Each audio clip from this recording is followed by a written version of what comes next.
नहीं आते थे तुरंत घर में चढ़ते तुरंत सुधीर फोन कर देते थे। लड़की है, शादी नहीं हो, हमको कैंसर की बीमारी हो गई, हमारा लड़का वही सहारा था, हम कैसे जिएंगे किस।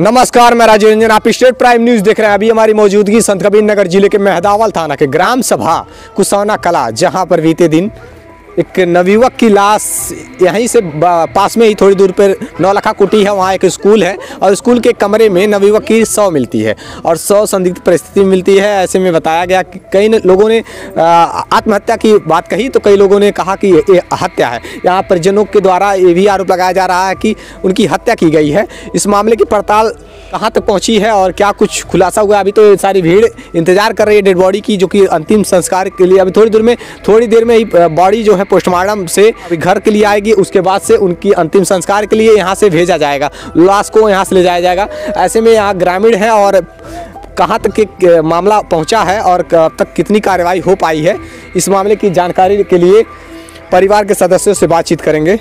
आइए लेकर चलते हैं।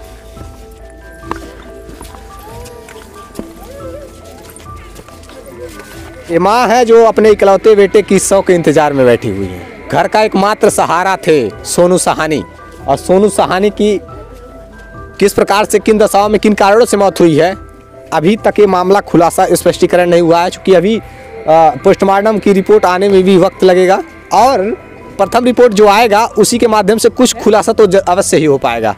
अब देखिए कब तक खुलासा होगा, चूँकि अब तक आरोपी के ऊपर कौन आरोपी है, कौन क्या कुछ हुआ था और मुकदमा का अब तक कैसे, किस प्रकार से, किन दशाओं में दर्ज हुआ है, ये भी जानेंगे। चूँकि आइए अभी बातचीत कर लेते हैं। क्या कुछ बता पाने में समर्थ हैं आप? कुछ बता पाएंगे क्या हुआ अब तक? पुलिस आपकी कहाँ तक मदद की? अब तक ये कुछ नहीं जानते पुलिस कहाँ तक मदद कैले बाटन। आरोपी मुकदमा कोनो भाई अभी अब नहीं जाना था बैल की नहीं बैल, वो लोग जब जेल में हो जाए तब हमार तियार हमार लड़का के जान मार देले बाटन लोग। जिस प्रकार से अभी लाश संदिग्ध परिस्थिति में मिली है तो ऐसे तो आरोप लगाया नहीं जा सकता कि हत्या स्पष्ट तो हुआ नहीं है। हत्या वो लोग कैले बाटन बाबू हत्या तब। अच्छा, पुरान कोनो विवाद रहल का उनसे? कैसे कुछ नहीं रहे। स्कूल में मैनेजर के पद पे आपके बेटे थे, उनसे कोनो विवाद या पैसा को उधारी कुछ था? नहीं था पैसा, हमारा बेटा आज तक 1 रुपया मुझको नहीं दिया है। 1 रुपया नहीं दिया है। घर का खर्च कैसे चलता? घर के खर्च हमारा पापा इसका पापा चलाता था। हाँ, हमारा एक बेटवा है, एक भी नहीं देते। 1 रुपया उसी से पढ़ता था हमारा लड़का, 1 रुपया हमको नहीं देता था। कहाँ तक पढ़े थे सोनू साहनी? बता दे कहाँ ले पढ़े? बीटीसी कर रहे थे। और केवल मैनेजर के पद के रहने जाए उनको क्या मिलता था? मैनेजर के रहने के चलते उसको कहते रहते सुधीर तिवारी ने कि तुमको तनख्वाह देंगे। ये नहीं बताया कि 10,000 देते थे कि 6,000 देते थे। हमको नहीं मालूम था, खाली बोलते थे तुम्हारा बेटा के तनख्वाह हम पढ़ाएंगे। माँ को नहीं बताया गया था कि उनको सैलरी कितनी दे रहे? हाँ, नहीं हमको बताया, सुधीर तक नहीं बताया, ना मेरा लड़का बताया। आप लोगों को 1 पैसे भी नहीं दे रहे? 1 पैसे नहीं हमको दिए। आप अच्छा ये बताइए, जब इतना कुछ हो रहा था और ऐसे में जब पैसे नहीं घर आ रहे थे तो क्या आप लोगों ने कभी रोका नहीं कि अपने बेटे को वहाँ पर मत रखें? तब वो बोल रहे थे, सुधीर पढ़ रहे थे, तो हम सोचे कि वही पैसा से हमारा लड़का पढ़ रहे थे, जो काम करता था उसी से हमारा लड़का पढ़ता था। जी। अच्छा, ये वहीं पर रह रहे थे इतने दिनों से? इतने सालों से वहीं पर छोटे पढ़ते रह रहे, घर आते नहीं थे? नहीं आते थे तुरंत घर में चढ़ते तुरंत सुधीर फोन कर देते थे, हमारा लड़का तुरंत भागा चल जाता है। आप लोग को मोह नहीं लगता था? मोह नहीं, हमको जैसे कुछ उसको बारे में, सुधीर के बारे में हमारा लड़का कुछ बोल ही नहीं था कि मम्मी हमको सुधीर ऐसे करा वैसे करा, कुछ नहीं बताया हमको। अच्छा, उनके खिलाफ कभी कोई बुराई नहीं करते थे? उनके खिलाफ हम बोलते थे तो वो हमारे बेटा चिढ़ जाते थे, बुराई कब्बो नहीं किया। तिवारी जिनका स्कूल है, कितने भाई हैं वो लोग? वो लोग 3 भाई है। 3 भाई हैं। हाँ। अच्छा, स्कूल किसका है? सुधीर तिवारी का ही है या? सुधीर तिवारी का है। कि उसका मम्मी के नाम है कि सुधीर के, बाकी सुधीर ही चलाते थे। अच्छा, प्रशासन क्या आश्वासन दी है अब तक आपको? हमको प्रशासन अभी तक हमके तो मालूम ही नहीं है क्या हुआ नहीं हुआ है। कभी पुलिस वाले या उच्च अधिकारी यहाँ पर पहुँचे थे तो आपसे कुछ बातें ऐसी? हाँ, बात हमसे हुआ, जो हुआ था तो मैं बोला था कि हमारा हमको बुला के ले गया। क्या कह चुके हैं कि मतलब आपके साथ ऐसे जो आरोपी हैं उनके खिलाफ कार्रवाई होगी, ऐसा कुछ बोले? हाँ, बोले थे कि तुमको सब इंसाफ होगा, हम इंसाफ दिलाएंगे। हाँ, तुमको सब हम इंसाफ दिलाए। हाँ, इंसाफ दिलाने के लिए। अब क्या कुछ कहा जाए? एक बहन है जिनकी अभी विवाह भी नहीं हुआ, शादी विवाह भी नहीं हुआ। नहीं हो, हमारे एक तो लड़की है, शादी नहीं हो, हमको कैंसर की बीमारी हो गई, हमारा लड़का वही सहारा था, हम कैसे जिएंगे, किसके लिए हम जिएंगे? इसके लिए माँ जी बताइए, कौन हमको दवा करे? वही एकमात्र सहारा थे, दवा कौन कराएगा? अब देखिए घर का चिराग जो भी होता है बेटा, तो अगर वही रहता है तो खर्च वगैरह चलाता है ना जैसे तैसे जी करके। अब इन दशाओं में जब बेटा ही नहीं रहा, घर का चिराग ही बुझ गया, उसके बाद से कौन सहारा होगा? सिवाय अब कोई कुछ भी कह दे, सिवाय आश्वासन के कुछ नहीं हो सकता। देखिए यहाँ आश्वासन पैसों से किसी इंसान की ज़िंदगी नहीं खरीदी जा सकती, किसी की ज़िंदगी पैसों से आप नहीं खरीद सकते। अगर उनकी घायल रहते तो उन्हें बचाया जा सकता था, लेकिन अगर उनकी हत्या या उन्होंने सुसाइड किया या हत्या है तो ये तो स्पष्ट है नहीं, उनकी जान चली गई है, अब वो इस दुनिया में है ही नहीं, फिर तो उनको अब जाहिर सी बात है उनको तो लाया नहीं जा सकता। लेकिन हाँ, ये कमी कोई नहीं पूरा कर सकता, एक बेटे की कमी कोई नहीं पूरा कर सकता, इंसान की कमी कोई नहीं पूरा कर सकता। ऐसे में घर का खर्च चलाने वाला कोई नहीं है। आज लगातार कितने सालों से काम कर रहे थे उस विद्यालय में? हमारा लड़का 10-12 साल हो गए उम्र काम कर रहा था। 12 जब 12 पास हो गए हमारा लड़का, तब से वही में काम कर रहा था। 10-12 साल में कितने रुपए दिए घर? हमको 10-12 साल में 11,000 रुपये, हमको कैंसर की बीमारी हो गया, CT एक्शन कराया गोरखपुर में, वही 11,000 रुपये हम जानते हैं। अभी भी बीमारी कैंसर की है? हाँ, हमारा दवा चल रहा है चतुर्वेदी में। जानलेवा बीमारी से जूझ रही है माँ। और लड़का के कौन सहारा होगा? हमारे बेटी के कौन बियाह करेगा? हमारा लड़का रहता बियाह शादी कर तब मर जाती था। खेती बाड़ी है कुछ? हमको एक मंडी खेती बाड़ी नहीं है, सबसे पूछ लीजिए। मजदूरी करके हमारा आदमी गोनी ठोडो के, गोड़ में दर्द हुआ है, हमारा आदमी काम नहीं कर सकता है, बकरी हमको संसार चलाता था। हम अपने लड़का से 1 रुपया नहीं मांगता था। आंसू रो रही है माँ, खून की आंसू रो रही है माँ, और आज इस परिवार के पास कुछ नहीं बचा सिवाय आंसुओं के। जिस प्रकार से स्थिति आपके समक्ष है देख पा रहे हैं, और जो भी घटना हुआ बहुत दर्दनाक और बहुत दुखद है। और ये स्थिति लड़का के मारा है, सुधीर तिवारी या अनिल तिवारी, दोनों भाई हमारे लड़का के जान लिया है। नहीं, जब दुश्मनी ही नहीं रहेगा तो फिर जान क्यों लेंगे?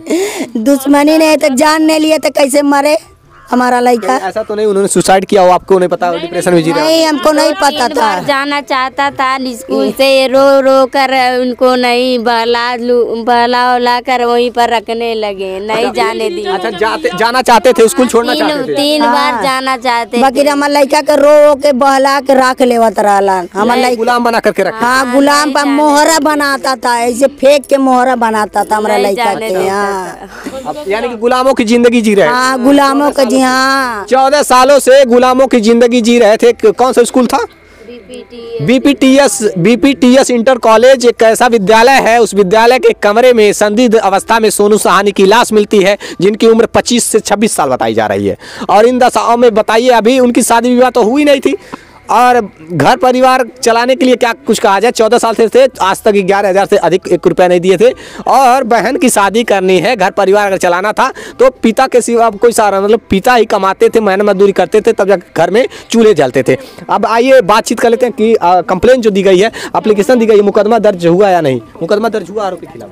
मुकदमा दर्ज हुआ है। कितने लोगों का नाम दर्ज किया गया है?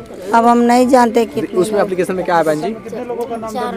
फर्स्ट इन्फॉर्मेशन रिपोर्ट, प्रथम सूचना, ये मेहदावल थाना से भारतीय न्याय संहिता 103 ये रिपोर्ट है। मुकदमा में थाना प्रभारी महोदय, थाना मेहदावल, जनपद संतकबीर नगर महोदय, प्रार्थनी आशा देवी, वाइफ ऑफ दीपक साहनी, ग्राम कुसौना कला, थाना मेहदावल, जनपद संतकबीर नगर की स्थायी निवासिनी। मेरा पुत्र सोनू उम्र लगभग 25 वर्ष, गांव के ही विद्यालय बीपीटीएस इंटर कॉलेज में कार्य करता था, वही रहता भी था। घर पर आना जाना कम रहता था। आज दिनांक 10 तारीख कि सुबह 8 बजे सजन ढाड़ी से विद्यालय प्रबंधक सुधीर तिवारी ने सूचना भिजवाया कि चलो स्कूल पर कुछ काम है। प्रार्थनी जब विद्यालय पर पहुंची तो वहां देखा कि एक कमरे में मेरे पुत्र की लाश बेंच पर लटकाई गई थी। प्रार्थनी ने पूछा तो कि कैसे हुआ, तो कोई जवाब नहीं दिए। अपने पुत्र की मृत शरीर देख करके हम प्रार्थनी वहीं अचेत हो गई। तत्पश्चात सुधीर तिवारी, दिनेश भारती, अनिल तिवारी स्कूल की ही वैन से मेरे बेटे की लाश हुआ हम प्रार्थनी के घर छोड़कर चले गए। आप श्रीमान जी को सूचना दे रही हूँ कि हम प्रार्थनी की आशंका है कि किसी ने मेरे पुत्र की हत्या करा दी है। तो ऐसे में तो इनको अज्ञात में ये मुकदमा दर्ज किया गया होगा। मुकदमा श्रीमान जी निवेदन है कि मेरे पुत्र का शव पोस्टमार्टम कराने के साथ साथ दोषियों के खिलाफ कार्रवाई कराने की कृपा करें। अज्ञात में रिपोर्ट दर्ज की गई है, इसकी तस्वीरें निकलवा लीजिए।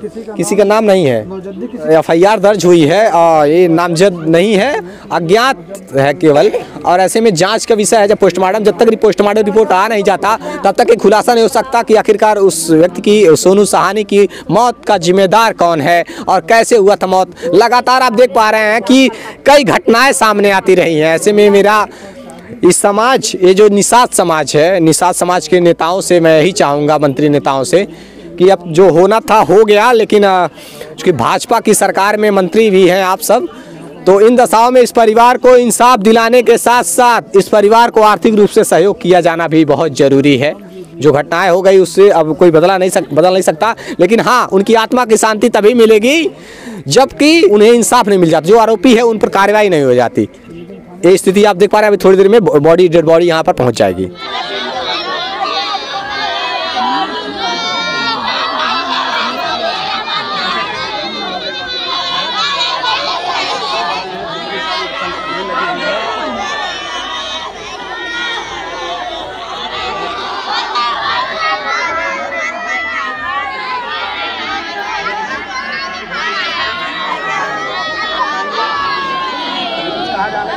क्या पुलिस प्रशासन आई है यहाँ? मौके बाहर 5-6 लोग हैं। 5-6 लोग हैं। चलिए, अच्छा, पुलिस प्रशासन बाहर है।